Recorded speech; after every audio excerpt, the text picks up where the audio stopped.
bienvenue au 46e Festival international de films de femmes de Créteil et du Val-de-Marne. Cet après-midi, public nombreux et beaucoup d'invités. Notre invitée principale, Vanessa Springora, qui nous accompagne d'ailleurs cette semaine au sein du grand jury fiction, que je remercie vivement et à qui je fais un cadeau d'honneur. Voilà.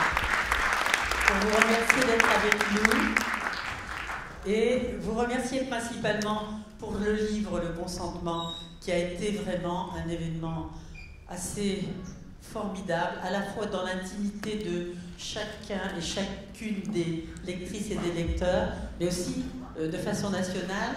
Ça a déclenché une prise de conscience, une crise aussi de la conscience de ces années-là. Je crois que ce livre, c'est un livre qui délivre, on pourrait faire un mauvais jeu de mots, mais c'est vrai, ça délivre du tabou et du silence de la parole. Alors, à nos côtés, nous avons un collectif de scénaristes représentés par un maximum de femmes, c'est-à-dire 100% femmes cet après-midi.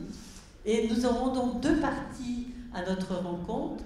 Première partie pour évoquer le tournage, ou en tout cas l'adaptation de ce livre, Le Consentement, au cinéma. C'est un film d'une jeune réalisatrice qui malheureusement est sollicitée pour défendre le film au Japon. Alors on ne peut pas ne pas accepter son absence. Elle m'a adressé quelques petits mots en disant voilà, je suis réellement navrée de cette coïncidence des dates qui m'éloignent ainsi. Vanessa Springora connaît tout le travail réalisé pour l'adaptation de son récit. Les questions, les choix, la volonté de ne jamais la trahir, qui a été la mienne, de respecter de ce fait un cadre éthique, tant les enjeux étaient importants.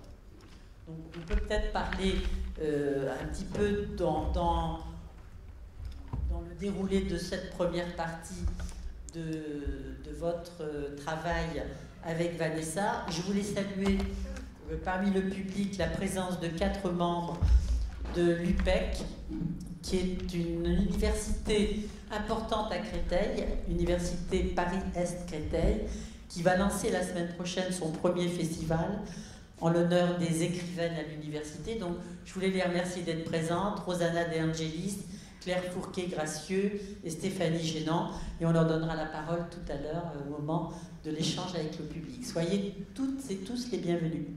Alors Vanessa, le travail d'adaptation au cinéma d'un tel livre, ça a été une évidence pour vous d'accepter ce projet ? Bonjour à tous d'abord, et merci d'être là aussi nombreux. Non, ça n'a pas du tout été une évidence, parce que justement, on va parler de l'adaptation cinématographique des œuvres littéraires. Déjà, c'est pas du tout la même chose d'accepter de voir adapter une fiction ou un roman qu'on aurait écrit, ou un récit autobiographique qui vous met en jeu vous-même, et d'autant plus quand l'histoire est aussi intime. Donc, ne serait-ce que pour cette raison-là, c'était pas du tout une évidence. Et l'autre question, c'était celle de la représentation des violences sexuelles à l'écran, qui est toujours extrêmement délicate. Et donc, moi, j'étais plutôt, au départ, plutôt très réticente à l'idée de voir adapter ce texte. Il se trouve que j'ai reçu beaucoup d'offres, enfin de propositions d'adaptation qui ne m'ont pas convaincue, jusqu'à ce que je rencontre Vanessa Philo, qui m'a envoyé un projet qui était déjà très construit, élaboré dans son esprit. Elle avait une vision très claire de ce qu'elle voulait faire, mais elle m'a envoyé aussi un DVD qui était de son premier film qui s'appelait Gueule d'ange, avec Marion Cotillard. Et alors c'est assez... c'est de l'ordre presque de l'inconscient. Pourquoi tout d'un coup j'ai basculé, changé d'avis? C'est que ce film qu'elle avait réalisé était un petit peu comme le hors-champ de mon livre, c'est-à-dire que ça racontait l'histoire d'une petite fille qui vivait seule avec sa mère, interprétée par Marion Cotillard, qui était une femme qui avait eu un enfant trop jeune, qui était une mère célibataire et qui avait beaucoup de mal à s'en occuper comme il faut.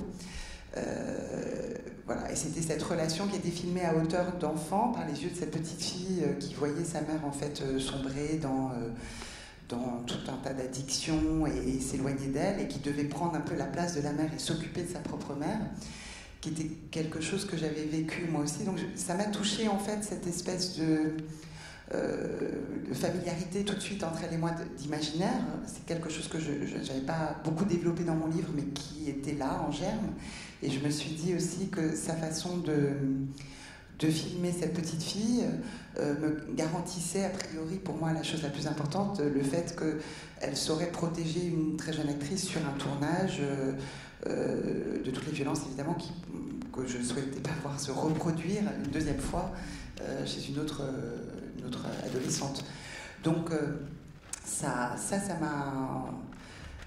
m'a convaincue, et aussi son engagement personnel, c'est-à-dire que je voyais bien qu'il y avait quelque chose de très fort chez elle, et moi j'étais partie du principe que à partir du moment où j'acceptais que cette œuvre soit adaptée, je ne voulais pas trop m'en mêler, même si j'avais forcément un droit de regard, mais ce qui m'intéressait c'était de voir ce qu'une autre artiste allait faire, quel regard elle allait porter sur ce livre et comment elle allait le transformer à sa façon avec son propre imaginaire. Voilà, donc j'ai finalement changé d'avis et après de très longues discussions, on a décidé de le faire. Ce qui m'a convaincue aussi, c'était évidemment le fait qu'elle avait dans l'idée tout de suite que le cinéma était beaucoup plus... un outil d'expression qui allait toucher les jeunes de façon beaucoup plus efficace que le livre. Et je dirais que ce qui est miraculeux dans cette histoire, c'est que non seulement elle a réussi, puisque les jeunes sont allés voir ce film en masse, vraiment ça a été assez spectaculaire, mais en plus, elle a réussi à les faire revenir en librairie, c'est-à-dire que énormément de libraires m'ont dit, on a vu plein de très jeunes adolescents, après la diffusion du film en salle, venir en librairie et demander le livre. Alors quand ça se passe dans ce sens-là, c'est assez génial. Alors justement, je vais montrer la une du petit journal des élèves de Léon Blum à Créteil, qui est un grand lycée, qui mettait à la une aujourd'hui le film Le Consentement, avec une petite erreur toutefois, puisque c'est un film français et pas franco-belge. Mais bon, on va les excuser pour ce premier papier élogieux sur le film. Et c'est la une donc de notre journal quotidien WhatsApp à Créteil. Voilà. Alors Vanessa, peut-être la question du choix des comédiens et comédiennes, est-ce que vous y avez contribué? Est-ce que c'était la partie où justement vous n'avez pas voulu vous en mêler? Non, alors pour expliquer un peu au public comment ça se passe quand on écrit un livre, et donc tous ces scénaristes professionnels qui sont là et qui ont peut-être fait déjà des adaptations littéraires le savent, il y a un droit de regard de l'auteur, c'est-à-dire que en fait, il s'agit d'une cession en général. Vous avez publié un livre chez un éditeur, donc vous avez déjà cédé vos droits à un éditeur, et en fait c'est l'éditeur qui cède les droits à un producteur avec un réalisateur ou une réalisatrice associée. Et ensuite, vous pouvez effectivement, dans certains contextes, demander à avoir un droit de regard, voire une participation active au scénario. Alors moi, pour avoir été longtemps, je suis toujours éditrice, pour avoir travaillé très longtemps dans ce milieu, je voyais bien que les auteurs qui avaient la chance de voir leur livre adapté au cinéma ne rêvaient que d'une chose, c'est de devenir tout d'un coup scénariste, co-scénariste, et en général ça ne plaît pas beaucoup aux scénaristes que l'auteur, même si l'œuvre est admirée, c'est quand même deux métiers différents. Écrire un livre ou écrire un scénario, d'abord ça demande une technique que tout le monde n'a pas, et puis en plus, encore une fois, il y a aussi, il faut laisser d'autres créateurs avoir leur liberté, leur marge de manœuvre la plus totale. Sachant qu'en plus, dans l'économie du cinéma, il y a aussi le regard du producteur, du diffuseur, il y a plein de gens qui vont se rajouter là-dessus. Donc moi, effectivement, j'avais ce droit de regard sur les comédiens et les comédiennes, mais uniquement les comédiennes et comédiens qui concernaient mon cercle intime, c'est-à-dire ma famille, moi évidemment, ma famille, mon mari, mon fils... Mais par exemple, Gabriel Matzneff, qui est un personnage public, je n'avais pas de droit de regard sur le choix du comédien. Alors ça, je le raconte parce que c'est amusant, mais c'est des choses techniques en fait, qui relèvent du fonctionnement du milieu du cinéma. Et donc, quand Vanessa Philo a commencé son casting, elle m'a évidemment soumis ses choix. Alors, je ne vais pas forcément en parler parce qu'on ne dit pas forcément ce qui s'est passé avant. Ça reste secret. Mais ce qui est sûr, c'est qu'on a eu toutes les deux un coup de cœur absolu sur le choix de Kim Higelin. On était absolument d'accord toutes les deux. Pourquoi ? Parce que moi, je n'avais pas très envie que ce soit une comédienne de 13 ou 14 ans qui incarne ce personnage, pour les raisons que j'ai expliquées tout à l'heure. Et elle-même, Vanessa, qui avait quand même lancé un casting avec des très jeunes actrices, s'est aperçue qu'effectivement, beaucoup de ces comédiennes, apprenties comédiennes, en fait, n'avaient pas l'expérience de ce qu'elles allaient interpréter, heureusement, et je veux dire, n'étaient pas encore même rentrées dans la sexualité, et que c'était quand même très compliqué de les mettre sur un plateau pour jouer ces scènes. Donc, quand elle est tombée sur finalement Kim, qui s'est présentée au casting et qui avait à ce moment-là 20 ans, mais qui avait ce visage très poupin, avec des joues rondes encore, et qui pouvait faire effectivement très jeune, on s'est dit que c'était formidable parce qu'elle avait la maturité évidemment pour comprendre le rôle, qu'il n'y aurait rien de traumatisant pour elle de ce point de vue-là, mais qu'en même temps, elle pouvait tout à fait effectivement... comme le film se déroule quand même sur quelques années, montre l'évolution d'un personnage entre 13 et on va dire 25 ans, elle pouvait effectivement incarner toutes les étapes de l'évolution du personnage aussi à travers le temps. Donc juste pour continuer la réflexion sur l'adaptation, comme il s'agit de montrer en image un propos littéraire avec des parties assez intimes dans ce que vous dites, comment est-ce que vous avez pu aborder la question de la fameuse manipulation psychique? Parce que c'est quelque chose qui est difficile à montrer. Comment est-ce qu'elle a abordé cette question-là? Il y a bien sûr le rapport physique, sexuel, mais ce côté très, très souterrain et peut-être même plus dur était intéressant à analyser et à montrer. Alors justement, le choix qu'elle a fait de découpage aussi du livre, ça a été de se concentrer sur la partie sur l'emprise, puisque finalement elle n'a pas traité ni l'enfance, c'est-à-dire la période qui vient avant la rencontre, ni la partie rétrospective, qui est le regard que je porte finalement à l'âge adulte sur cette histoire au fur et à mesure du temps. Donc déjà, son choix, ça a été de traiter l'emprise en premier lieu, et d'extraire en fait cette partie de l'intrigue pour se concentrer dessus. Et elle, comme je le racontais tout à l'heure aux jeunes étudiants, collégiens lycéens que j'ai rencontrés tout à l'heure, apprentis cinéastes, ce qui était intéressant, c'est qu'elle s'est concentrée sur le personnage quasiment universel que représente Gabriel Matzneff dans ce livre, mais qui est finalement assez anecdotique. Ça pourrait être n'importe qui. C'est un prédateur universel face à une très jeune fille, et je trouve qu'elle l'a raconté en fait d'une façon un peu onirique, en lui donnant un caractère presque de conte de fées, mais qui, comme tous les contes de fées, en fait, ne sont pas du tout, sont de l'ordre du merveilleux, mais pas dans le sens positif du terme, dans le sens de l'irruption aussi de quelque chose de l'ordre du danger, d'un danger mortel. Et de la mise en garde. Donc le film est construit sur ce conte entre la rencontre. C'est presque l'histoire du petit chaperon rouge.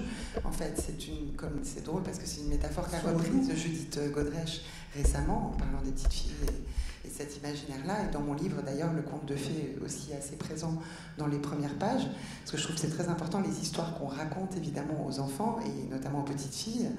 Et à la fois, je parle de la sagesse de ces contes ancestraux, et en même temps, ils sont assez terribles aussi parce qu'ils continuent à nous enfermer dans des visions très évidemment sexistes et très passéistes des relations hommes-femmes notamment.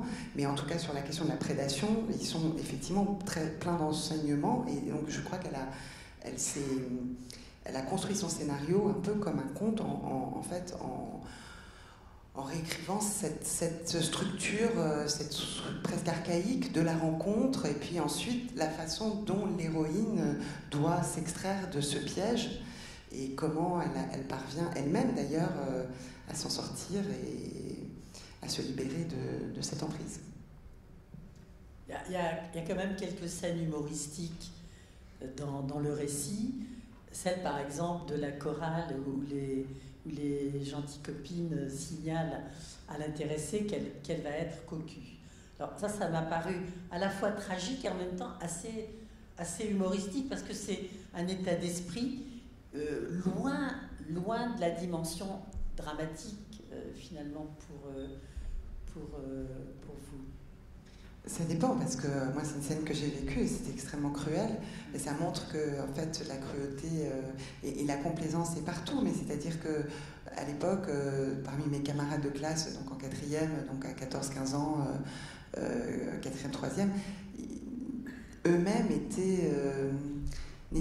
n'avaient pas les bonnes catégories, la bonne place, en fait, n'étaient pas capables de comprendre et de nommer cette histoire et de comprendre les tenants et les aboutissants de cette histoire, et ne comprenaient pas qu'il s'agissait d'un système de complaisance à l'égard de la pédocriminalité, et voyaient ça comme une histoire un peu atypique,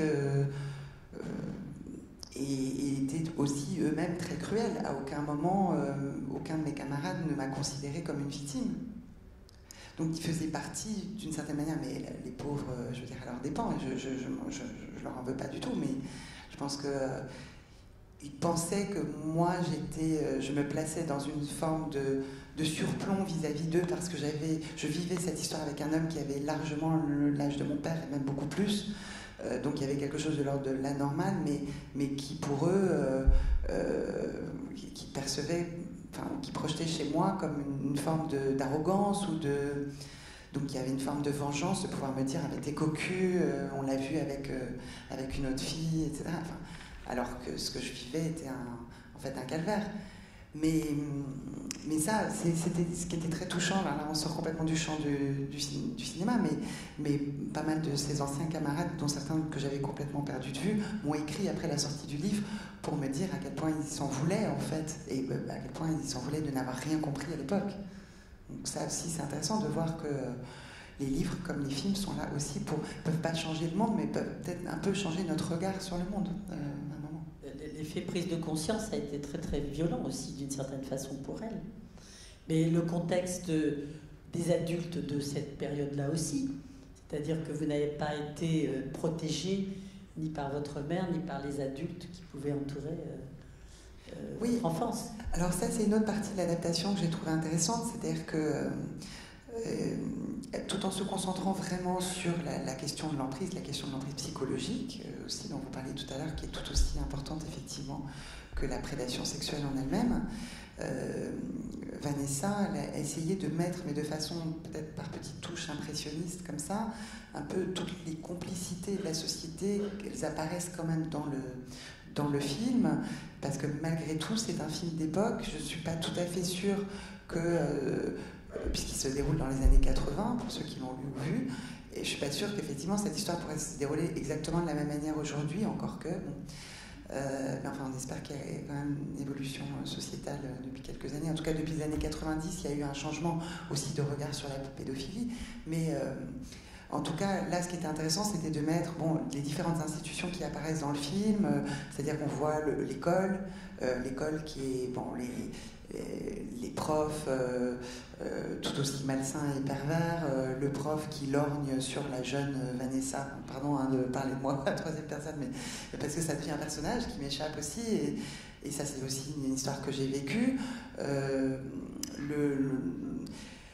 L'institution scolaire, mais la police qui ne fait rien, l'hôpital, le médecin, le gynécologue à l'hôpital qui ne fait rien. Donc il y a différentes scènes comme ça qui sont par petites touches et qui montrent pas seulement une histoire singulière dans une famille monoparentale avec ce trio qu'on voit beaucoup à l'écran qui est donc la mère, la fille et Gabriel Matzneff, mais il y a aussi tout autour l'environnement qui est complice, mais de façon presque comme dans... Enfin, il y a une anomalie qui est repérée, c'est-à-dire que cette histoire n'est pas tout à fait normale, mais il n'y a pas de jugement qui est porté dessus, en fait. Et parfois, elle est même On le voit aussi dans les dîners, ça m'a touchée aussi dans l'histoire de Judith Godrèche, parce que c'était une chose qu'elle raconte beaucoup. Ces dîners, de se retrouver à 14 ans dans des dîners d'adultes, avec des réalisateurs, avec des acteurs, avec des producteurs, des gens qui, évidemment, à qui elle n'a rien à dire et qui n'ont rien à lui dire non plus, et de devoir jouer ou incarner le rôle d'un adulte, d'une adulte, et de se retrouver projeté dans ce monde en n'ayant pas du tout les armes et finalement en recherchant l'aide de l'alcool ou de l'ivresse, en tout cas pour essayer de s'en sortir, évidemment, de se retrouver elle raconte des scènes où elle s'est mise à vomir en fait en plein milieu d'une soirée parce que elle avait évidemment beaucoup trop bu pour son âge, mais ça c'est quelque chose que moi j'ai beaucoup vécu aussi, et c'est une scène qu'on voit dans le film où à 14 ans je dînais avec des adultes qui me resservaient systématiquement un verre et vas-y reprends un deuxième et un troisième et un quatrième. Et donc ça c'est par petites touches dans le film on voit en fait aussi cette espèce de folie dans laquelle ces adultes étaient, de ne pas voir l'enfant encore en moi à ce moment-là, parce que j'étais simplement, pour eux, devenue la compagne d'un homme de 50 ans. Alors justement, pour faire le lien avec nos invités scénaristes, et pour mesurer l'impact d'un tel livre, d'ailleurs, à travers le témoignage notamment de Judith Godrèche qui a tout à fait reconnu l'importance pour elle d'avoir découvert ce livre, est-ce qu'on pourrait imaginer qu'un tel livre et une telle adaptation ait de l'influence dans le futur sur le contenu des films, des scénarios, des sujets qui étaient considérés jusqu'à présent finalement comme tabous? Déjà, en fait, ce qui change, c'est qu'il y a beaucoup de femmes ici présentes qui sont scénaristes et réalisatrices. Donc, ce qui change, c'est le traitement. C'est-à-dire qu'on le voit bien, tous ces films dont a parlé Judith Godrèche et auxquels elle a participé en tant que comédienne à l'époque étaient réalisés par des hommes.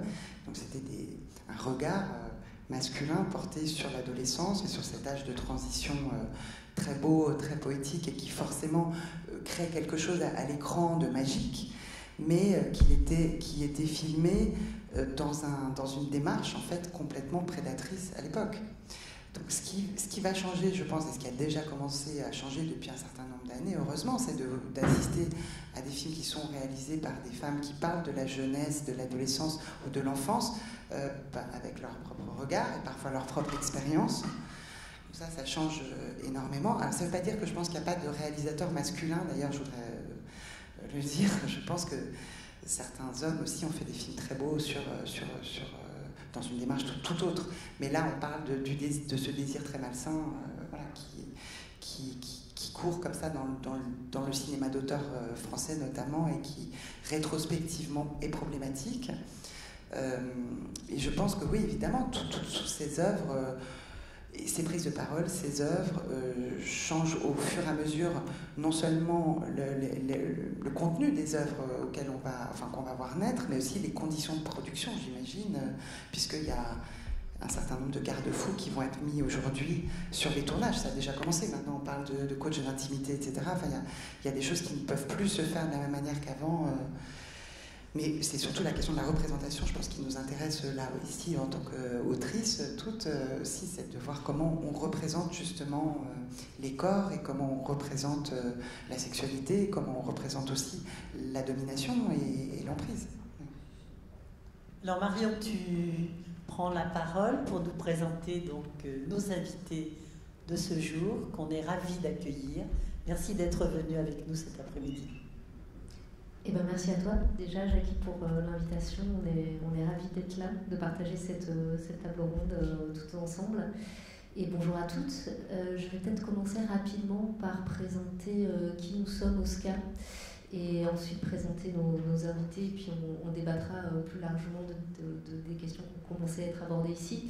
Le SCA, c'est donc les scénaristes de cinéma associés. C'est une association qui date de 2017, donc qui est encore assez jeune. On va fêter nos 7 ans. Il paraît que c'est l'âge de raison, on verra. Et qui ont réuni donc des scénaristes et des réalisateurs écrivants qui écrivent et qui travaillent essentiellement dans le cinéma. On est aujourd'hui 230 adhérents, donc ça ne vous parle peut-être pas, mais quand on connaît les chiffres du cinéma d'auteur, c'est une part significative des scénaristes de cinéma qui nous a rejoints et qui nous fait confiance pour les représenter. Et l'objectif du SCA, vraiment la raison pour laquelle ça a été fondé, et on a une membre fondatrice, si je ne m'abuse, avec nous aujourd'hui, je vais essayer de ne pas trop dire de bêtises, Anne-Louise Trévidic.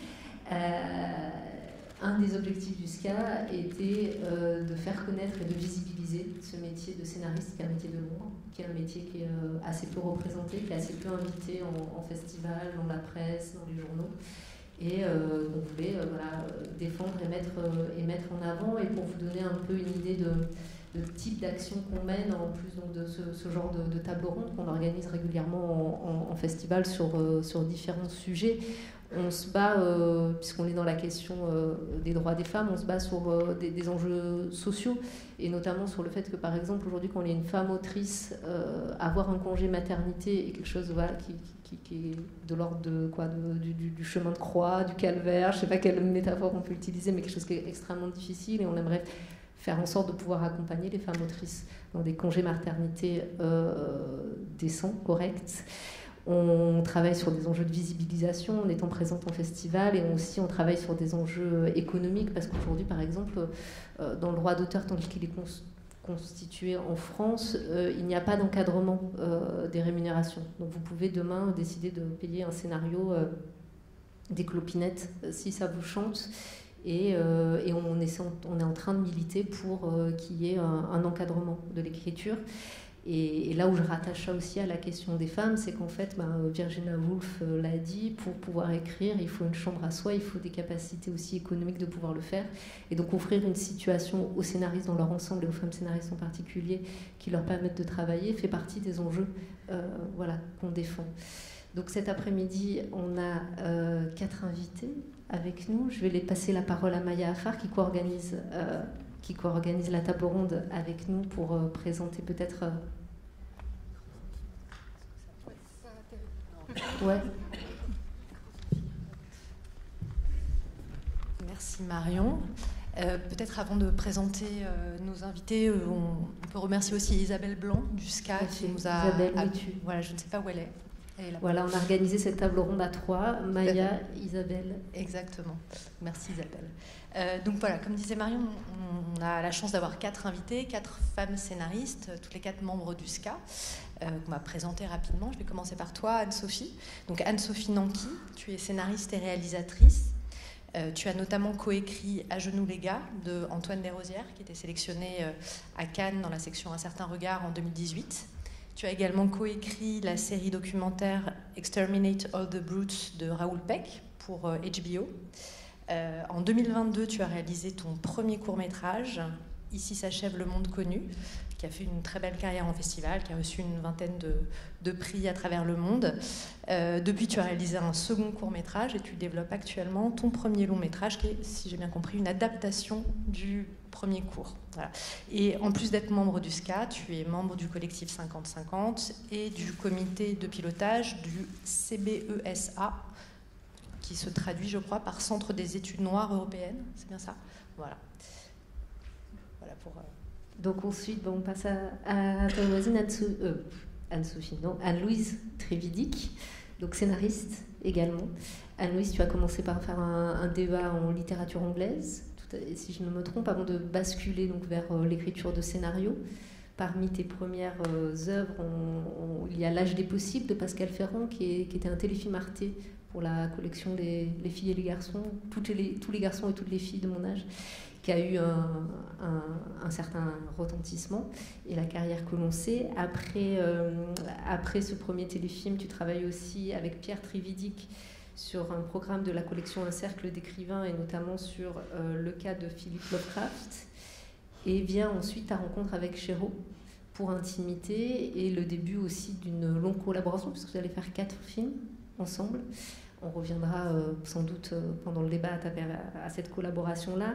Tu as ensuite travaillé, alors je ne vais pas pouvoir tout citer parce que tu as une longue carrière, donc je vais m'arrêter sur les noms peut-être les plus marquants, mais tu as travaillé avec Dominique Moll Tu as travaillé avec Sophie Le Tourneur, Caroline Carson, Nicolas Saada. Tu viens d'écrire le nouveau film de Pierre Schoeller, Rembrandt, dont je crois que le tournage vient de s'achever très récemment. Et pour Marina Devanne également, dont tu viens de terminer un des projets. Voilà. Ensuite, Camille Lugan. Camille, tu es aussi scénariste et réalisatrice. Tu as étudié le scénario à la FEMIS. Depuis la fin de ta formation, tu as écrit de nombreux films pour le cinéma. On peut citer notamment Ibrahim de Samir Ghesmi ou encore Goutte d'or de Clément Cogitor. Tu travailles également pour la télévision. Tu as coécrit notamment sur la série Maroni, diffusée par Arte. Tu as également réalisé 3 courts-métrages, dont La Persistante, qui était présentée à la Semaine de la Critique à Cannes en 2018. Et tu viens d'achever la réalisation de ton premier long, qui s'appelle Selon Joy, qu'on va, j'imagine, découvrir très prochainement. Et on termine avec Anna Sienik. Anna, qui va avoir une place un petit peu à part aujourd'hui dans la conférence, parce qu'on lui a demandé de venir nous faire une présentation un peu chiffrée de la place des femmes scénaristes, des femmes auteurs dans l'industrie des cinémas. Anna, toi aussi tu es diplômée de la FEMIS, mais en production. Ça fait une quinzaine d'années que tu travailles dans le monde du cinéma. Tu as occupé divers postes, tu as fait de la direction de production, tu t'es occupé aussi du Festival des Arcs pendant longtemps. Donc tu es aujourd'hui scénariste, c'est important de le dire. Et tu as été aussi membre du collectif Deuxième Regard, et ensuite membre du tout premier CA de 50-50. Et donc tu es très impliqué sur ces questions de représentation et de visibilité des femmes. Et c'est donc à ce titre-là qu'on voulait t'entendre aujourd'hui. Et donc je vais te passer le micro peut-être pour une première présentation générale, et ensuite on débattra avec les 3 autres invités. Tu as un micro. Non, je te pique. Merci déjà de m'avoir demandé de participer. Et donc je vais être la dame chiffre voilà. Donc j'ai commencé, j'étais militante d'abord féministe au sein du Deuxième Regard, qui est né en 2013. Et je vais vous faire un petit historique pour vous comprendre, pour partager pourquoi les chiffres sont importants. En fait, au Deuxième Regard, qui est né en 2013, on s'est d'abord intéressé à la question de la représentation des genres au cinéma, donc comment on représente les femmes et les hommes. Après MeToo, sous l'impulsion de Rebecca Zlotowski-Sinisciama, le Deuxième Regard s'est mué dans le collectif 50-50 et c'est devenu plutôt un action tank et un lobby politique. Et en fait, pour pouvoir faire du lobbying, il faut des données. Donc en fait, on a commencé à se poser la question des chiffres, parce qu'on s'est rendu compte qu'un sentiment, en fait, tant qu'on n'a pas les données, tant qu'on n'a pas de la data, on est dans le sentiment, et avec les sentiments, on peut pas objectiver les choses. Donc sortir des chiffres, ça permet d'être un petit peu objectif. Après, les chiffres, il y a toujours une manière de les regarder, on peut toujours jouer à les interpréter de différentes manières. Et donc j'ai une anecdote pour vous dire qu'il y a eu quand même un avant et un après MeToo. C'est-à-dire que quand j'étais au Deuxième Regard, il y avait une conférence au CNC, à la FEMIS, organisée par le CNC pour présenter la place des femmes réalisatrices entre les années 2000 et les années 2013 ou 15. Et il y avait un petit monsieur en costume sur scène qui nous montrait une courbe, qui était très content de nous expliquer qu'entre 2000 et 2016, on était passé de 19% de films long métrage réalisés par des femmes à 21,5%, et que du coup on était en progression et donc tout allait bien, sans se dire que ce faux plat, parce que voilà, donc à raison de 2,5% tous les 15 ans, en fait on avait besoin de 120 ans pour arriver à la parité. Voilà, donc heureusement, MeToo est passé par là, heureusement, malheureusement, et donc quand on a ce genre de chiffres, on peut se dire, bon, peut-être qu'on pourrait aller plus vite que 2,5%. Alors on n'est pas encore à la parité, et je vais vous partager quelques chiffres. On n'a pas beaucoup de données sur les scénaristes, donc on parle de la question de la visibilité, de l'invisibilité. On a quelques chiffres sur les réalisatrices, on n'en a pas beaucoup, donc on se dit que les réalisatrices, on est dans une culture où les réalisateurs participent souvent, sont auteurs aussi de leur scénario, autrices aussi de leur scénario. Donc les chiffres que je vais vous donner viennent de plusieurs sources, donc des études organisés par le Collectif 50, ou le Lab Femmes de Cinéma, ou l'Observatoire de l'audiovisuel. Donc il y a un premier chiffre que j'aime beaucoup, qui vient du Lab Femmes de Cinéma, qui a été créé par le Festival des Arcs, qui étudie la place des réalisatrices dans l'industrie européenne, et qui dit que globalement, 50% dans les écoles de cinéma, 50% des étudiantes réalisatrices sont des femmes, que les courts-métrages sont à 34% réalisés par des femmes, les premiers et deuxièmes longs-métrages, c'est 24%, et les troisièmes longs-métrages, c'est 15%. Ça donne une bonne idée de comment l'insertion des femmes dans l'industrie est compliquée. C'est-à-dire qu'on passe sur une base à peu près égale, mais plus le temps avance et moins les femmes font des carrières longues. Ensuite, donc il y a une étude qui est sortie sur les 10 dernières années au CNC. Les films sont réalisés à moins de 25% par des femmes sur les 10 dernières années. Et surtout, fait marquant, les devis de ces films sont inférieurs de 48% aux films réalisés par des hommes. Et ça a un impact direct sur les salaires des scénaristes, parce qu'en fait, en général, les rémunérations des scénaristes sont proportionnelles au budget des films également. Alors là, j'ai une donnée qui est... donc je suis désolée, hein, les chiffres, c'est toujours un petit peu assommant, il faut un petit peu faut que vous vous accrochiez. Donc en juillet 2022, il y a une étude du CNC qui disait que sur les premiers et les seconds longs métrages, les MG médians des scénaristes des films réalisés par des femmes étaient 60% inférieurs. Donc les rémunérations des scénaristes des films de femmes étaient 60% inférieures aux rémunérations des scénaristes sur les films des hommes. Voilà. C'est quand même assez marquant. Alors sur les scénaristes, on ne précise pas si ces scénaristes sont des hommes ou des femmes. Mais en tout cas, travailler pour un homme rapporte plus que travailler pour une femme quand on est scénariste. C'est ça la conclusion. Et sur les données spécifiques aux scénaristes, on a une étude de la SACD et du CNC de 2019. Donc sur l'année 2019, sur les 153 films d'initiative française sortis en salle, les films sont sortis en salle en 2016. Donc les femmes représentent 26% des scénaristes. Et la différence des rémunérations est de 31% en défaveur des scénaristes femmes. Voilà. D'autres données qu'on peut avoir sur les scénarios, elles concernent les Césars, parce que c'est assez facile à trouver. Ça, c'est des études menées par le collectif.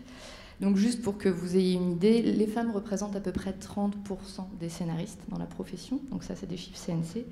Et sur les Césars du meilleur scénario et de la meilleure adaptation, donc sur 42 éditions, entre 1976 et 2017, il y a eu 91 nommés pour 479 nommés au total. Donc 19% des scénaristes nommés à ces 2 Césars étaient des femmes. Et 24, roulement de tambour, et césarisés 24 sur 105, c'est-à-dire 23%. Voilà, et il y a beaucoup de chiffres, mais je vais peut-être abréger pour aller au palmarès des grands festivals. Il y a une question qui se pose sur les festivals, c'est que les gens, enfin en tout cas les grands directeurs artistiques des festivals se cachent des mauvais chiffres sur la parité en disant qu'ils sont au bout de la chaîne et qu'en fait eux ils subissent, en fait ils ne peuvent que montrer le résultat de ce qui a été fait et que le problème vient donc à la base de l'écriture, de la production, du financement, etc. Mais ces chiffres sont quand même parlants quand on regarde ne serait-ce que les 3 grands festivals internationaux, parce qu'au final c'est le bout du bout de la course. Donc à Cannes, c'est un chiffre qu'on aime marteler, donc sur toutes les éditions, sur les 76 éditions du festival, sur 1697 films en compétition officielle, 93 étaient réalisés par des femmes. Donc, avec 2 palmes d'or et demi, comme on aime à le dire, parce que la palme d'or de Jane Campion était partagée avec un homme. Et sur les autres festivals internationaux, à Berlin, c'est 8% des films qui ont été... Donc l'ours d'or de Berlin était attribué à 8% des femmes, et à Venise, c'est 11%. Voilà. 2024, année record, pour finir sur une note positive, à Cannes, 33% des films en compétition officielle étaient réalisés par des femmes, avec une palme d'or française, comme on le sait. et donc attribué à une femme. Et voilà, c'est rigolo de se dire que 33%, c'est un record, enfin, c'est un tiers. Donc c'est toujours loin de la parité, mais on espère que ça va plus être exceptionnel et que ça va devenir la norme et qu'on sera bientôt à 50-50. Je vais me permettre d'ajouter une petite chose par rapport à l'expérience du festival de films de femmes. 100%. Comment ? Créteil, 100%. Créteil à 100%. 100% des prix également, et des présences dans les colloques et les débats. Quand on a démarré le festival de films de femmes en 79 avec Elisabeth Tréhard, il y avait à peine 1,5% de femmes. On avait été nous-mêmes, en examinant le film français qui était un peu la bible des productions et des sorties de films, on avait tenté de faire les statistiques parce qu'on avait demandé au CNC des chiffres, on n'avait jamais pu les obtenir. Et ça a duré comme ça 25 ans. Jamais de chiffres. C'est vrai que l'arrivée de 50-50 et de ce courant revendiquant des statistiques a été très très important. D'autant que les statistiques de fréquentation en salle, je crois ne pas me tromper que c'est plus de 70% de public féminin. Comment on explique qu'on impose aux femmes de voir des westerns toute l'année? Enfin, des westerns, je grossis le trait. Mais moi, j'ai été éduquée dans des ciné-clubs et dans des salles de cinéma. On voyait des westerns, quoi, je veux dire, ou des films de guerre, mais on n'avait pas tellement le choix. Donc le but du festival a été surtout de favoriser d'autres contenus. Et c'est ça un peu l'enjeu qui nous réunit aujourd'hui, c'est qu'il faut à la fois défendre le chiffre et l'évolution des contenus. Eh ben, merci Anna pour cette présentation, je ne sais pas s'il faut dire déprimant, enfin je ne sais pas quel est le mot à ce stade. On va basculer avec nos trois autres invités et essayer de parler plus spécifiquement du métier de scénariste femme au quotidien. Et j'avais envie de poser une question, la première question en mettant un peu les pieds dans le plat directement. Vous m'excuserez, vous m'en voudrez pas trop. Ah non, en plus je pensais que vous commencez par... On s'était fait un ordre de passage. Vous commencez par Camille. Bon, mais vous allez toutes les trois, vous allez y passer à cette question-là, donc préparez-vous. Non, notre première question dont on avait envie de parler avec vous, c'était à quelle fréquence et est-ce que ça vous arrive d'être appelé parce que vous êtes des femmes et non pas juste des scénaristes et qu'on a besoin et que qu'un producteur ou un co-auteur vous dit je vous appelle parce que vous êtes une femme et qu'on a besoin d'un regard féminin, et vous, personnellement, chacune d'entre vous, comment vous réagissez à ça et comment, entre guillemets, vous dealez avec cette question-là? Camille, si tu veux bien ouvrir le bal. Alors, oui, ça m'est arrivé. Je ne saurais pas dire à quelle fréquence ça m'arrive, mais ça arrive régulièrement. Et ce terme de regard féminin, on a besoin d'un regard féminin, en général, donc parce que le personnage principal est une femme et le réalisateur, écrivant, un homme, se pose. Moi, ma réaction est dépendante de ce que je perçois dans cette demande. Elle m'agace quand je sens qu'il s'agit d'une forme de tokenisation, désolé pour l'anglicisme, mais on nous a dit que c'était le moment des femmes, pitié, faites quelque chose. Parfois j'en comprends l'intention, mais je l'interroge et elle m'interroge, parce que il est possible que ce personnage féminin dont il est question soit un personnage féminin avec lequel je n'ai rien à voir. Et d'un seul coup, le fait de tout remettre par le prisme du genre me pose question, parce qu'au fond, en quoi serais-je plus légitime qu'un autre scénariste, une autre scénariste femme ou un autre scénariste homme avec plus d'expérience pour parler de quelque chose que je n'ai pas vécu. Et dans ce cas-là, si le projet m'intéresse, je dis oui, mais ça m'intéresse en tant que scénariste, plus qu'en tant que femme. Donc la réponse varie, mais surtout j'ai l'impression qu'aujourd'hui c'est devenu un réflexe derrière lequel parfois certains producteurs ou réalisateurs peuvent se cacher pour ne pas réfléchir un peu plus profondément à ce que cette demande implique. Ça m'est arrivé bien souvent. Alors, j'opère comme un double traitement, c'est-à-dire si un producteur m'appelle en me parlant de ça, on a besoin d'une scénariste femme, j'ai tendance à mal le prendre. Et quand c'est un réalisateur qui me le dit autour d'une table, j'ai tendance à comprendre ce que ça veut dire et à moins me braquer. Alors, qu'est-ce que ça veut dire? Eh bien, j'ai souvent l'impression que ça veut dire les intériorités auront une place importante, les intériorités des personnages, et je ne suis pas sûre de m'en tirer tout seul. Mais à ça, je peux répondre, un scénariste fera très bien l'affaire, c'est juste que vous ne devez pas être seul, en fait. Donc, souvent, c'est l'expression d'une zone de l'histoire à venir qui semble plus délicate ou névralgique, en fait. J'ai l'impression que c'est quelque chose... Enfin, j'ai l'impression que... Comment dire? Ça a évolué dans le temps pour moi. C'est-à-dire, ça me rendait dingue au début. J'étais, à un moment de ma carrière, appelée pour des femmes folles, des femmes tristes, des femmes qui s'en sortent pas. Donc, j'étais dans une ornière, en fait. Et j'ai dit non régulièrement. Proposez-moi une histoire de soucoupe volante. Ça n'arrivait jamais. Et je pense que c'est aussi... Enfin, c'est comme une discipline à avoir soi-même, en fait. Ne pas dire aux gens qu'ils sont bêtes d'avoir ce réflexe, mais j'ai appris à être plus compréhensive, disons. Alors peut-être que j'attribue ça à tort à ce chapitre d'intériorité, mais voilà.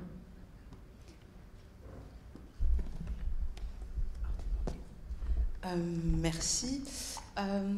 Oui, effectivement, ouais, c'est quelque chose que j'ai beaucoup expérimenté, à savoir, ah, allô Anne-Sophie, ouais, en fait, on a pensé à toi parce que y a le personnage principal est une femme, et donc du coup, dans l'équipe de scénaristes, bah, on n'est que des mecs, ou dans la ronde d'écriture, on n'est que des mecs, et on s'est dit que quand même, ce serait quand même bien d'avoir le retour d'expérience et aussi l'expertise d'une scénariste femme.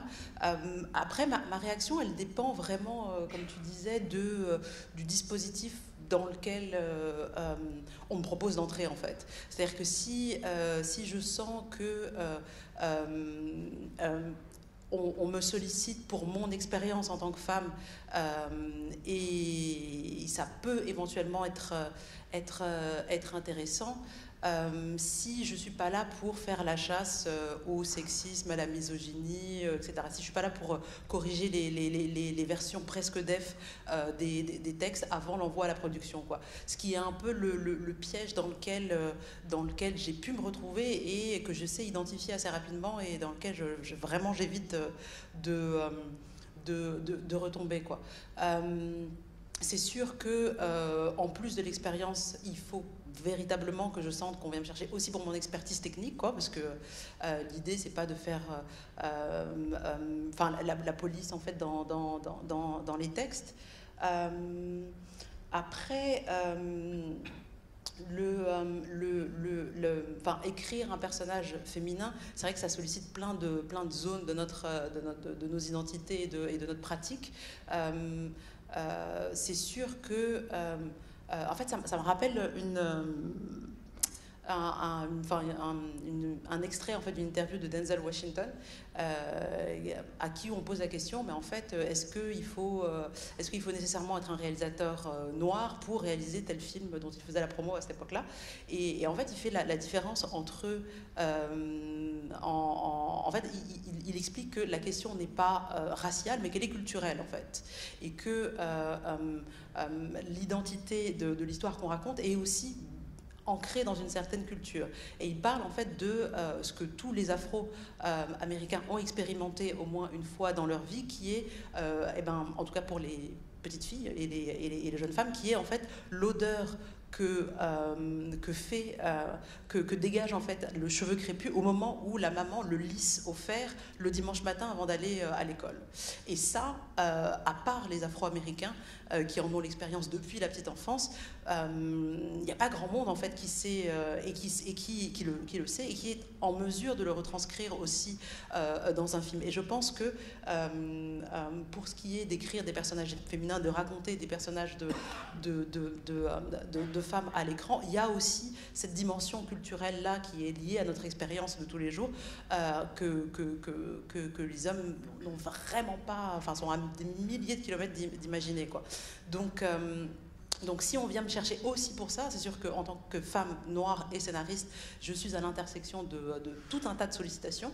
On m'a souvent appelée pour écrire des histoires qui se passent dans un milieu qui est ouest-africain et musulman, et j'ai été très flattée d'avoir été sollicitée, mais je n'ai absolument aucune connexion avec l'Afrique de l'Ouest, encore moins le Mali et encore moins la culture musulmane d'Afrique de l'Ouest, quoi. Donc ça peut aussi mener à certains raccourcis qui sont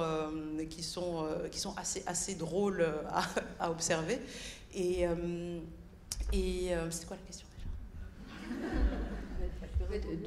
Tu as répondu. Est-ce qu'on t'appelle en tant que femme pour écrire des scénarios de femmes? Oui.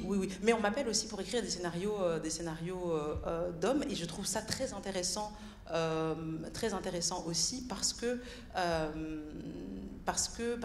je pense que notre position en tant que pas minorité, puisque a priori on compose 50% de l'humanité, mais en tout cas en tant que population minorisée, en fait, en tout cas subalternisée encore aujourd'hui, c'est bien triste, eh ben, on est nécessairement obligé de développer des stratégies de survie qui nécessitent d'observer très tôt et très finement les potentiels oppresseurs de quelque sorte qu'ils soient autour de nous.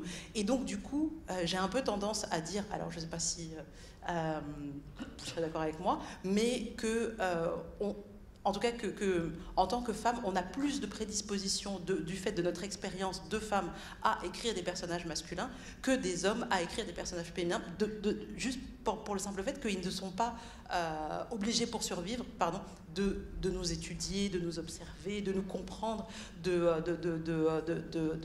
nous mettre en fait, de se mettre à notre place et de naviguer le monde de cette manière-là, quoi. Donc j'aime beaucoup écrire les personnages de garçons, et aussi, j'aime beaucoup écouter les hommes parler, c'est fascinant.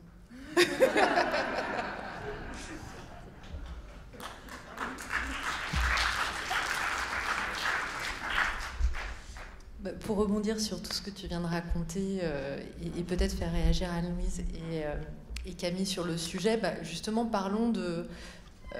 rentrons plus dans la pratique en fait, parce que ce que tu nous racontes là, et c'est juste, en tout cas dans une certaine mesure, c'est qu'on n'écrit pas, en tant que scénariste, nous ne sommes pas seulement des techniciennes qui arrivons avec un bagage, des outils que nous pouvons mettre, que nous saurions appliquer à n'importe quel type de projet, n'importe quel sujet, n'importe quel personnage, mais nous arrivons aussi avec une expérience de vie empirique, et c'est à partir de cette expérience singulière qu'on écrit.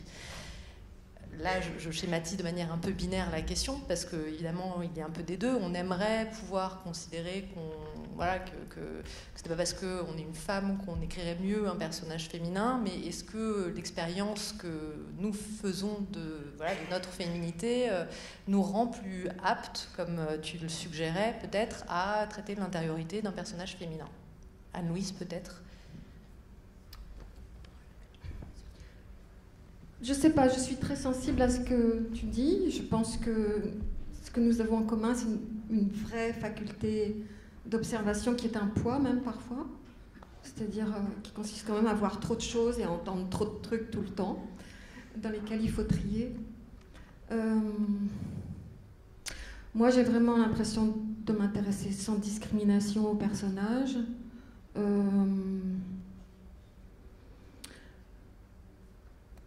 Pour moi, les femmes sont des gens avant d'être des femmes, et j'aborde toujours, chaque personnage est une personne en premier chef. Et je fais des tours autour pour essayer de la cerner, de la trouver, etc. Mais sans lui prêter des qualités qui seraient liées à son genre, en fait. Ce qui me libère un peu vis-à-vis des femmes, mais aussi me libère beaucoup vis-à-vis des personnages masculins. J'ai l'impression, pour répondre à la question, que mon travail consiste pour une large part à repousser ces limites qui nous sont comme apposées et de les repousser aussi à travers la langue, en fait. Et je me rends compte que je suis souvent appelée pour des registres de dialogue, en fait. On peut me dire, plus que pour une femme ou scénariste femme ou pas, ça va être très dialogué, voilà. Et pour moi, la liberté absolue est dans ce qu'on dit et dans le dialogue. Donc en fait, ce système de frontières, de limitation, j'ai l'impression de travailler à le détruire, en fait. Je suis aussi assez d'accord avec Anne-Louise. Il y a peut-être quelque chose qui est... Je repensais en vous écoutant toutes les deux à cette histoire d'arriver en tant que scénariste femme. Je pense que peut-être quand on appelle une scénariste femme, c'est pas non plus simplement l'expérience de tout ce qu'elle a vécu en tant que femme et qu'elle peut documenter, entre guillemets, pour un personnage qui est intéressant. C'est peut-être aussi d'avoir un autre rapport aux choses, mais simplement parce qu'il y a une forme d'autre. Et donc dans l'hétéro-collaboration entre, je sais pas, un réalisateur et une scénariste, c'est pas forcément ce qui se joue, c'est pas forcément la quantité de ce que chacun a vécu, mais aussi une manière d'aborder les choses, de dialoguer, parce voilà, être scénariste, écrire, c'est aussi beaucoup parler, en fait, en tout cas quand on collabore avec un réalisateur ou une réalisatrice, et c'est aussi dans la manière de formuler des questions, d'aller chercher un sujet, d'aller trouver peut-être une vérité du personnage sur laquelle le réalisateur lui-même est peut-être un peu collé, qui est intéressant. Moi, j'ai travaillé par exemple donc, sur ce film qui s'appelle Ibrahim de Samir Ghesmi, et le personnage d'Ibrahim, il est beaucoup plus proche du vécu de Samir que du mien. C'est pas un personnage, c'est pas une histoire autobiographique, mais en tout cas, il y a des éléments qui puisent dans son enfance, dans une relation avec son père, ensuite lui-même a joué dedans. Donc, moi, dans cette collaboration, j'ai pas... il y a un personnage féminin qui est un personnage d'adolescente, mais j'ai pas eu le sentiment que c'était pour améliorer, entre guillemets, les personnages féminins que j'avais été appelée et là où j'ai pu jouer un rôle, mais c'était en revanche dans une forme de dialogue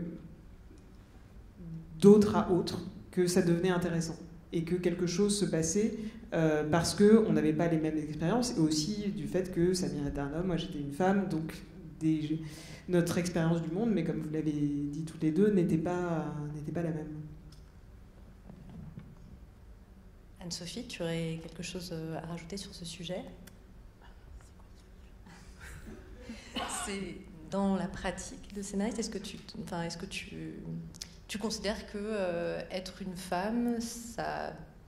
Je pose la question de manière très basique, mais est-ce qu'il faudrait être une femme pour bien écrire un personnage féminin? Parce que tu disposerais de l'expérience, de ton expérience en tant que femme dans la vie, et qui te permettrait de mieux aborder l'intériorité d'un personnage féminin. C'était la question générale. Oui, effectivement, je vous rejoins sur les aspects que vous avez évoqués. Est-ce que, je pense que non. Parce que, non, mais ce serait-ce que l'histoire du cinéma et même avant ça, l'histoire de la littérature ont démontré que il y a plein de grands auteurs qui ont écrit de sublimes personnages féminins. Hugo, Dumas, etc. Enfin, ce sont des sources inépuisables, en tout cas à titre personnel, d'inspiration, y compris pour les personnages féminins, masculins, etc. Après, j'ai un peu tendance à dire en fait que dans une collaboration, effectivement, comme tu disais, c'est toujours bien de savoir réussir en fait un peu tous ces personnages, ne serait-ce que parce que dans l'équilibre général du film, c'est toujours pertinent que chaque personnage vienne apporter un éclairage singulier et intime sur la problématique générale du film en fait, et qu'il ne suffit pas juste de réussir le personnage principal quel qu'il soit, mais que tous les personnages en fait soient réussis et apportent quelque chose en fait à la tapisserie générale du film. Mais j'ai un peu tendance, alors peut-être que c'est quelque chose que je me raconte, je sais pas, mais en tout cas j'ai envie de croire que en termes d'originalité et de singularité des problématiques, des dilemmes, des enjeux évoqués, de la richesse de notre expérience, pour peu qu'on soit un peu déconstruit, parce qu'il y a aussi des scénaristes et des réalisatrices femmes qui font des films absolument abominables et sexistes et rétrogrades, etc. Voilà, que ça apporte aussi de la fraîcheur et de la nouveauté. Parce qu'encore une fois, quand on regarde justement dans la littérature, je pense un peu au théâtre du 19e, c'est quand même un peu toujours très triste de voir que la grande amoureuse, mais qui appartient pas à la classe sociale du héros, du coup elle meurt et elle se suicide, et c'est un peu toujours quand même les mêmes schémas, quoi. Donc j'aime à croire qu'il y a un peu de fraîcheur et de nouveauté, et je crois sincèrement qui est rendu possible par la multiplicité et la diversité des voix en fait, qui sont en mesure de s'exprimer dans le cinéma, dans le théâtre, partout ailleurs. Voilà, donc un peu oui, un peu non, en résumé. À vous écouter, ça me fait repenser à la table ronde à laquelle tu m'avais invité l'année dernière, Jackie, qui était une table ronde organisée par l'INA, où on avait assisté, écouté à des archives de Suso Cecchi. Alors, c'était une leçon de cinéma que j'avais réalisée à sa venue à Créteil avec Suso Cecchi d'Amico, une grande scénariste italienne, notamment de Visconti, mais pas que, et qui avait témoigné donc de son travail avec un cinéaste comme Visconti. Et c'est précieux qu'on ait fait ces archives parce qu'aujourd'hui, on peut réécouter ce dont elle témoigne. Elle parlait beaucoup d'être témoin de son époque, même si le film pour lequel elle travaillait se déroulait à une autre époque. Donc elle arrivait à tisser, à travers une histoire située dans le temps, aussi des réflexions sur la période, et notamment, bien sûr, la période italienne du fascisme, dont elle avait été une grande militante antifasciste. Et la naissance de Cinecittà, qui avait été initiée par le fils de Mussolini, ce qui était quand même pas très banal pour la naissance d'un grand studio de cinéma. Mais elle prétendait que les scénaristes de cette époque étaient des dilettantes. Nous sommes des dilettantes. Je me souviens de ce terme, effectivement. Mais dilettante, ça veut dire, d'une certaine façon, ce que vous avez dit, c'est-à-dire réceptionner, être, pas une éponge, mais vraiment s'inspirer et observer, et donc engranger des références et les assimiler personnellement, puisque j'imagine que chacune d'entre vous, vous avez un métier en commun, mais vous êtes très différentes. Oui, et pour rebondir justement sur ce que tu viens de dire, l'anecdote à laquelle je pensais, c'était un moment de cette interview où elle raconte comment elle a mis un pied dans le cinéma, et où elle dit clairement que on est venu la chercher pour écrire des personnages féminins, parce qu'elle était face à quand même une bande d'hommes plus âgés qu'elle, et c'est elle notamment qui a écrit Le voleur de bicyclette. Et c'était, je crois, pour écrire ce film-là, où ils étaient allés la voir pour lui demander comment ça se passait dans un intérieur domestique, en gros, que fait une femme à la maison, comment elle fait le linge, comment elle fait la cuisine, comment elle organise son temps, etc. Et c'était un savoir qu'il n'avait pas, parce qu'on était dans une époque, les années 50, où les rôles étaient encore plus séparés qu'aujourd'hui, et qu'il n'avait pas accès à ce savoir. Et ce que j'en retiens effectivement de ce que vous nous dites là aussi, sur la question de faut-il ou pas être une femme, et bien évidemment que la réponse ne peut pas être simple et univoque, c'est la question d'avoir accès, et ton anecdote des cheveux dit la même chose, c'est d'avoir accès à un certain type de savoir qui va créer de la justesse, en fait, dans un film. Et est-ce qu'en tant que femme, on peut ou pas avoir accès à ce savoir-là?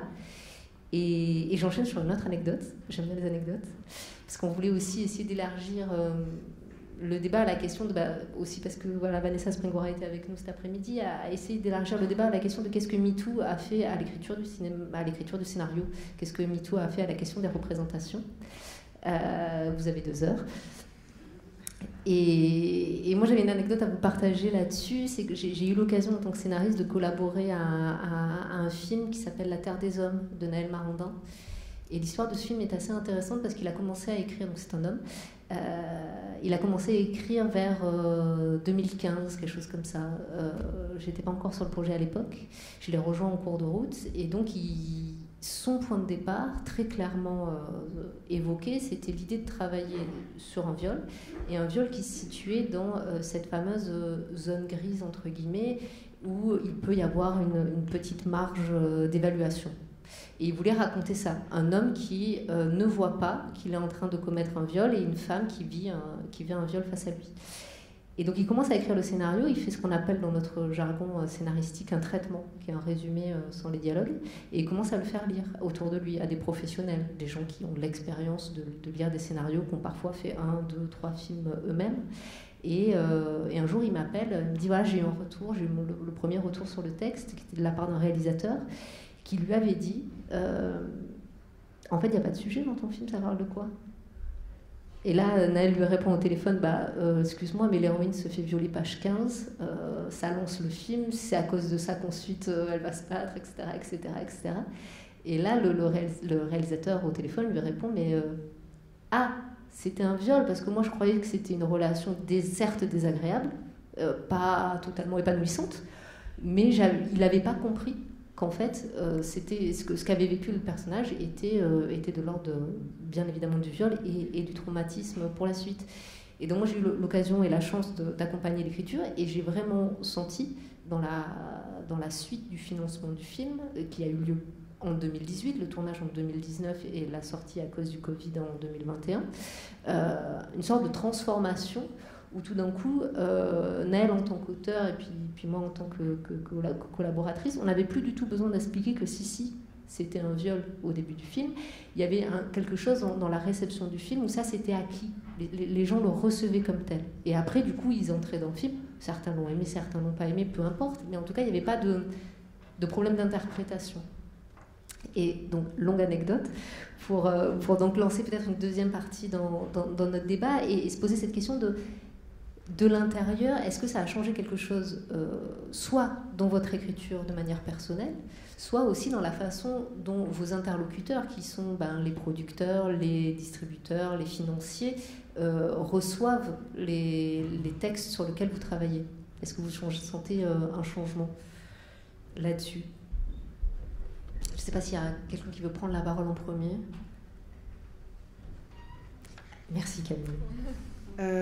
Oui, mais je pense que la question est... là encore, la réponse est complexe, parce que je pense que le bénéfice de MeToo sur nos écritures, c'est que effectivement, il y a, comme tu le soulignes, une plus grande sensibilité de la part des lecteurs, des interlocuteurs sur ces questions-là, sur ces questions de point de vue. Et ça fait du bien. Ça fait aussi du bien que le viol ne soit pas... qu'on réfléchisse aujourd'hui, et rétrospectivement, mais aussi dans les écritures actuelles, sur le viol comme outil narratif un peu... qu'est-ce qui peut arriver de pire à une femme? C'est qu'on la viole, et voilà, on en met un comme ça. Voilà, c'est aujourd'hui quelque chose dont on mesure le poids et qu'on interroge un peu plus dramatiquement. Je pense que cette sensibilité, elle pour moi, elle a aussi un effet négatif, qui est que moi, je me suis déjà retrouvée à, par exemple, écrire une scène entre un homme et une femme consentis des deux côtés, mais où l'homme a un caractère dominant, et le producteur reçoit une fiche de lecture qui dit « Ah, j'ai arrêté de lire à la page 45, il y a un viol ». Et là, on s'interroge, on dit bah, « Où ça ? Non ».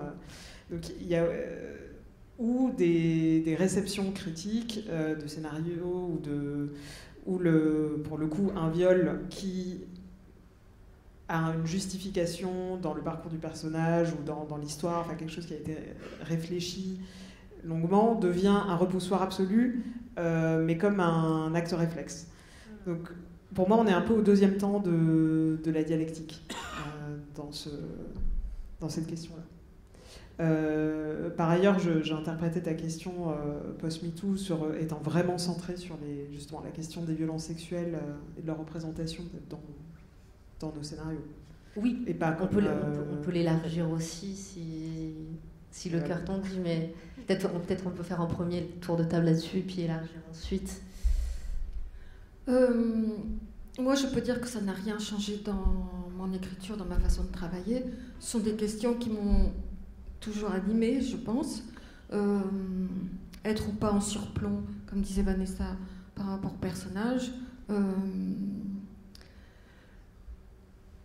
La responsabilité morale vis-à-vis de chacun dans l'histoire. Donc pour moi, dans mon laboratoire, disons, ça n'a rien changé, mais ce que j'entends dans ce que dit Camille et ce que j'entends dans des commissions autour de moi, etc., c'est que ce sont de nouveaux biais, en fait, et que les gens vont chercher, les producteurs, mais aussi les distributeurs et tout ça, vont chercher à se couvrir en disant « Oh, ça c'est brûlant », laissons tomber. Donc j'ai l'impression qu'il y a une nouvelle grille de lecture en fait, qui pousse des gens qui n'y comprennent rien, en fait, à vouloir se protéger au maximum. Parce qu'en réalité, je crois qu'énormément de gens n'y comprennent rien à ce qui se passe.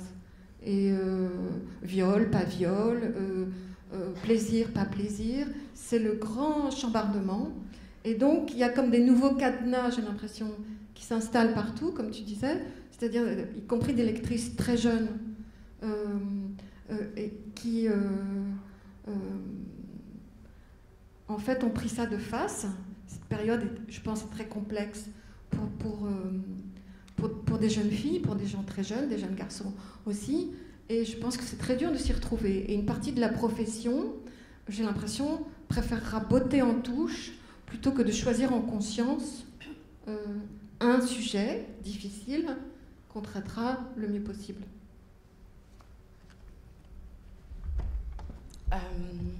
Alors, pour rebondir sur ce que tu disais, oui, en effet, en fait, je pense que ce que MeToo a changé chez les spectateurs, c'est une vraie sensibilité, en fait, un regard très alerte sur l'instrumentalisation du viol en tant qu'outil narratif pour être l'élément déclencheur de la transformation du personnage féminin. Et maintenant, on la lui fait plus. Maintenant, elle se bat, elle s'impose, elle s'affirme, etc. Et je sais pas, enfin, il y a quelques années, en fait, je crois que c'est quand la dernière saison de Game of Thrones est sortie. Et enfin, il y a eu une espèce de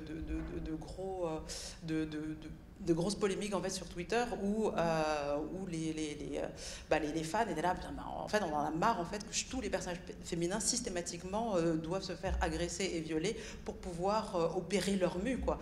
Et cette fétichisation un petit peu de ce traumatisme et de ce crime là, et l'aspect très problématique de cette romantisation en fait du viol a tout de suite été identifié. Bon, après entre la saison 1 et la dernière saison, il a dû se passer 6, 7, 8 ans.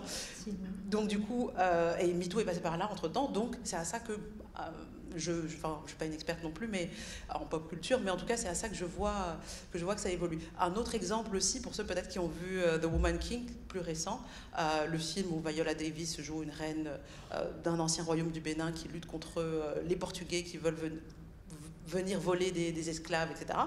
Et elle aussi, et là en fait c'est assez intéressant parce que c'est une femme noire qui a écrit et qui a réalisé en fait le film, et elle tombe précisément dans tout ce que je disais tout à l'heure, à savoir tous les poncifs, donc l'identité de l'artiste ne suffit pas, quoi. Et donc du coup, et effectivement, les spectateurs ne se sont pas trompés. Adoration du film, mais quand même regard plutôt de travers sur ce point de passage qui est devenu un peu obligé pas du film de femme, mais du parcours initiatique, du récit au féminin. Et puis à titre plus personnel, en fait, il se trouve que quand je crois qu'en 2018, donc quand Ajnolega, la comédie que j'ai coécrite, est sortie, donc c'était vraiment en plein dans la Révolution, on était vraiment dans l'œil du cyclone de la Révolution. Et donc en fait le pitch rapidement, c'est une bande de quatre jeunes gens en banlieue, et deux filles, deux garçons qui sont meilleurs amis. Les deux garçons sont meilleurs amis, les deux filles sont meilleures amies, et ils sortent ensemble, et en fait il y a une histoire de chantage à la sextape dedans que l'un des garçons utilise contre les filles pour lui faire en gros pour la violer, lui faire des choses à son copain, et donc le film raconte comment est-ce que les filles retournent contre les garçons le chantage, et réussir à sortir par le haut et triomphalement de ce dispositif vraiment puant.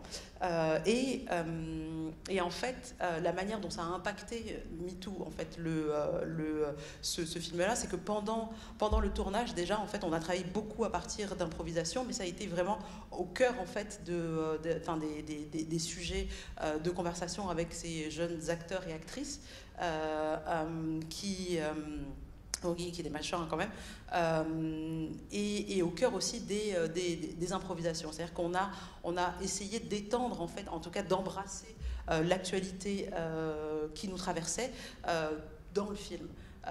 Et de faire en sorte qu'il résonne un petit peu avec les débats actuels, et à un point tel que les acteurs et les actrices surtout sont devenus co-scénaristes aussi du film, puisque la manière dont ils étaient traversés par ces questions-là a été vraiment précieuse pour l'écriture, parce que ce sont deux jeunes femmes, l'une marocaine et l'une algérienne, qui en plus arrivent avec ce regard-là. Donc, et puis une troisième anecdote, désolée d'être trop... Vas-y. C'est sur le docu-série, en fait, Exterminate All the Brutes, où là, la question des violences sexistes et sexuelles, puisqu'il s'agit, en fait, pour ceux qui n'ont pas vu cette remarquable série de Raoul Peck, en 4 épisodes, Raoul Peck raconte les grandes conquêtes coloniales européennes, et il questionne l'impérialisme européen qui a fait énormément de mal en Amérique du Nord, en Amérique du Sud, en Afrique et aussi en Europe. Et donc, du coup, la question, en fait, donc, quand on parle de conquête militaire et coloniale, la question du viol du viol de masse comme arme de subjugation, et elle est véritablement centrale. Et c'était pas que c'était un angle mort, mais c'était un peu absent des conversations qu'on avait, et du coup ça nous a permis de s'appuyer, en fait, sur l'actualité pour pouvoir le mettre au cœur de nos conversations, de l'écriture, de nos réflexions, et de faire en sorte que ce soit pas comme si ça n'existait pas, en fait, alors que c'est une arme qui est utilisée systématiquement dans tous les conflits, et le 7 octobre, pour l'histoire la plus récente, en a été la plus tragique, quoi. Mais juste pour bien comprendre ce que tu dis, oui, pardon. On pourra essayer de trouver un temps pour partager avec le public. Bien sûr, juste une petite précision.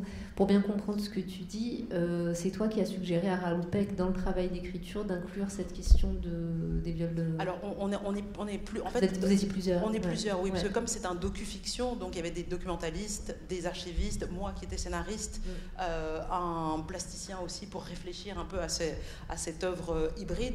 Alors, je mentirais si je disais qu'un beau matin, je m'étais réveillée en disant que... Mais en tout cas, ça a été... l'influence a été très très claire, quoi. Et du coup, c'est chouette quand un projet et une production accueillent les suggestions des... Super. Que c'est là. Question. Je voulais juste ajouter une dimension, alors historique, excusez-moi, sur un certain nombre de réalisatrices qui n'ont pas forcément pu faire une œuvre continue, mais qui ont ponctué l'histoire du cinéma des réalisatrices par des œuvres. Alors, une qui est très importante, c'est Chantal Akerman, puisqu'elle a été reconnue cette année par la revue Sight and Sound, une revue anglaise, comme ayant réalisé un des films les plus importants. Il a été élu, c'est Jeanne Diman, voilà, avec une grande actrice, Delphine Seyrig. Donc tout d'un coup, on avait un exemple de film, on pourrait considérer modeste dans son contenu, mais haut en prestige et en couleur par l'interprète. Et là, je pense qu'elle avait eu vraiment cette intelligence de faire la démarche, Chantal Akerman. On peut penser à des réalisatrices importantes comme Vera Kitilova. Là, je parle de femmes qui, malheureusement, ont disparu, qui avaient réalisé les Petites Marguerites, qui est pour nous, ici à Créteil en tout cas, un repère important dans le temps sur des sujets qui mettent en scène des femmes de façon extrêmement différente, c'est-à-dire des femmes qui sortent du cadre habituel et voire même de la politesse, sans parler de viol. C'est un sujet complètement différent qui est traité, mais les femmes qui échappent à l'autorité et au pouvoir des hommes. Ça, c'est un beau sujet aussi que d'autres ont traité au fil du temps. Mais le problème qu'ont les réalisatrices et l'histoire du cinéma écrit par les femmes, c'est qu'il n'y a pas de continuité. C'est-à-dire qu'il y a des générations de femmes qui se succèdent, on les a oubliées, et puis au niveau d'aujourd'hui, des sujets très forts et très impactants par rapport à l'actualité, qui peut-être culpabilisent les producteurs, mais ça peut effectivement enfermer, comme le disait très bien, comme tu le disais très bien. Donc c'est important peut-être de trouver un moment pour partager avec le public, et j'aurais souhaité aussi donner la parole aux représentantes de l'UPEC. Donc est-ce qu'on peut passer à un échange avec Si je peux juste rebondir là-dessus, je pense que ce qui serait intéressant aujourd'hui, quelque chose qui change, c'est que plus de réalisatrices et autrices s'autorisent des femmes cruelles, des femmes violentes, des femmes méchantes, comme il y en a déjà dans l'histoire du cinéma. Il y en a beaucoup, y compris dans des films de réalisatrices. Mais aujourd'hui, je pense que le risque, c'est peut-être qu'on s'enferme dans une idée aussi de ce que nous, on attend du personnage féminin, qui ne va pas forcément être doux, cajolant, etc. Je pense qu'on n'en est plus là. Mais aussi qui doit incarner une forme de morale. Et ça, à mon avis, c'est très délicat. Et je pense qu'aujourd'hui, nous toutes, on a le devoir d'écrire des personnages féminins complexes, c'est-à-dire parfois, j'allais dire salopard, mais bon, vous comprenez quoi. Et là, on frôle juste cette immense question qui nous anime toutes, parce que c'est quelque chose qui nous est régulièrement renvoyé, mais votre personnage n'est pas sympathique. Alors, pour qu'une femme, de surcroît, ne soit pas sympathique, il y a encore un peu de boulot. Merci. Alors, je crois que vous avez des micros à votre disposition. Je ne sais pas s'il y a les ouvreurs dans la salle, mais moi, je peux vous passer le mien. Est-ce que vous avez des réactions? Est-ce que je peux passer la parole à Rosanna, par exemple, de l'UPEC, si elle veut annoncer le festival qui se prépare la semaine prochaine sur les femmes écrivaines en université? Oui. Non, je peux vous passer. C'est bien, ça vous laisse le temps de réfléchir à une super question pour juste après. Voilà, donc ça c'est l'affiche du festival Feu, ça s'appelle Femmes écrivaines à l'université.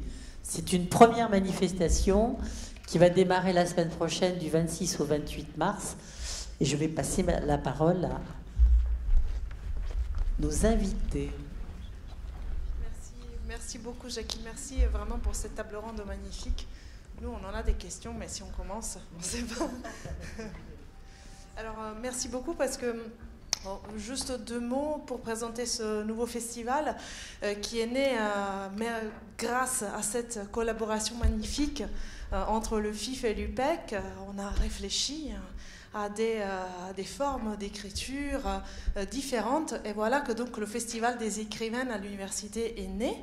C'est une première édition où les scénaristes justement ont leur place, hein, parce qu'il y aura une section qui est consacrée aussi aux scénaristes, et où on a 4 volets, 3 journées. Je passe la parole à Stéphanie pour un mot de présentation. Merci. Je voulais juste dire, en fait, ce festival, il est un peu né grâce à Jackie, parce qu'il y a 1 an, nous, on est universitaires, on enseigne au département de lettres à l'UPEC, à Créteil. On a beaucoup d'étudiantes qui nous disent, et d'étudiants qui nous disent depuis plusieurs années, mais pourquoi on ne travaille pas un peu sur le féminisme davantage? C'est vrai que ce n'est pas totalement le point fort de nos enseignements, il faut bien le dire. Et là, je dis, il faut qu'on rencontre Jackie. Il y a un festival de films de femmes qui existe depuis 45 ans l'année dernière, 46 cette année. Donc on a rencontré Jackie en janvier 2023. Et on est sortis toutes les 3 avec Claire Fourquet-Gracieux, notre collègue, troisième collègue qui vient de partir. Et on a dit, on fait un festival. Et comme ici, il y a un festival du film de femmes, nous, on s'est dit, on va s'intéresser aux écritures féminines dans un volet un peu plus littéraire, avec effectivement toutes les questions qui se posent à une femme qui écrit. Alors, ça peut être une femme autrice qui a toute une série de difficultés, ça peut être une femme scénariste, ça peut être une femme autrice de bande dessinée, qui s'interroge aussi sur la manière de représenter le corps, etc. Et comme cette année est l'année des JO et que Jackie et son équipe ont intitulé leur festival Olympe se bouge, on a aussi envisagé la question du sport, la question du corps féminin, la question du genre. Qu'est-ce qu'on fait quand on est une athlète de haut niveau et comment on surmonte le regard féminin sur un corps athlétique qui du coup sort un peu des normes traditionnelles de genre, etc. Donc il y a 3 volets, Rossana l'a dit, un volet rencontre un peu scientifique avec des chercheurs ou des auteurs. Il y a un volet débat qui aborde aussi le côté un peu professionnel, du côté professionnel des questions que pose l'écriture féminine ou les carrières féminines à l'université. Par exemple, une question bête, est-ce qu'une étudiante, elle est libre de ses choix disciplinaires? Par exemple, pourquoi nous en lettres, on a 80% d'étudiantes et 20% d'étudiants masculins. Est-ce qu'il n'y a pas quand même, la réponse est évidente, si, il y a des orientations de genre dans les choix disciplinaires, bien sûr, au niveau des étudiants, mais il y a aussi des carrières qui se font différemment lorsqu'on est enseignante-chercheuse, lorsqu'on est une carrière administrative féminin, etc. Autre question qu'on va se poser, les bibliothèques universitaires, elles ont des rayons femmes ou pas? Par exemple, on s'est aperçu que nos collègues de droit, ils n'avaient pas de rayon femmes, du tout. Dans le droit, il n'y a pas de femmes. Nous, on a en littérature, en histoire, un rayon femmes. Mais alors la question qu'on a posée aux libraires, aux responsables des bibliothèques, c'est comment vous le faites? Est-ce que vous enrichissez de manière spécifique le matrimoine? Est-ce que vous dites qu'il faut qu'on achète des livres de femmes? Parce qu'il faut des livres de femmes, sans forcément que ce soit leur contenu qui intéresse. C'était les questions qui... Voilà. Est-ce que vous les mettez où? Par exemple, à la BU du campus central à l'UPEC, les femmes, elles sont dans le rayon sociologie. Alors moi, je me dis, pourquoi sociologie, il y a les femmes, et pourquoi ailleurs? Bon, bref. Question dont on va débattre avec les responsables des bibliothèques aussi. Qu'est-ce qu'on fait des collections? Quelle place on accorde aux textes féministes dans leur histoire et dans leur actualité aussi? Et où on les met? Pourquoi il n'y en a pas en droit? Est-ce qu'il y en aura un jour en droit, par exemple? Voilà. Donc, question volet professionnel. Et puis, il y a un volet aussi performance d'étudiantes. On a associé les étudiantes à des travaux de lecture et d'écriture. Et puis, il y a un volet grand public le soir, avec une projection de cinéma, le portrait de la jeune fille en feu, de Céline Sciamma, qu'on va projeter au cinéma des Palais mardi soir. Il y a une conférence sur les femmes travesties sous l'Ancien Régime, qui changent de corps, qui changent d'identité sexuelle, le mercredi soir à la bibliothèque de l'Arsenal. Et le jeudi soir, 28 mars, on finit avec un spectacle de hip-hop à la MJC de Créteil. Ce spectacle, il est gratuit, il est ouvert à tous. Vous en trouverez le programme détaillé. Mais en tout cas, on voulait remercier Jackie et son équipe, parce que c'est grâce à toi, Jackie, que tout ça est parti il y a 1 an. C'est un bon lieu pour les femmes, Créteil, je crois. Voilà.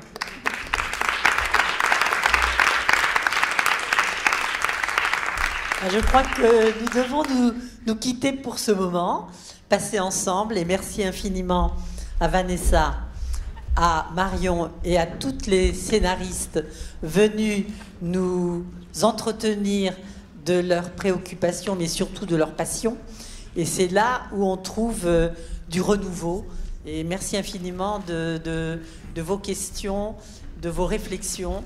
Et ça nous encourage beaucoup à essayer de dépasser les contraintes. Merci. Alors Rose, tu as un petit message à nous dire.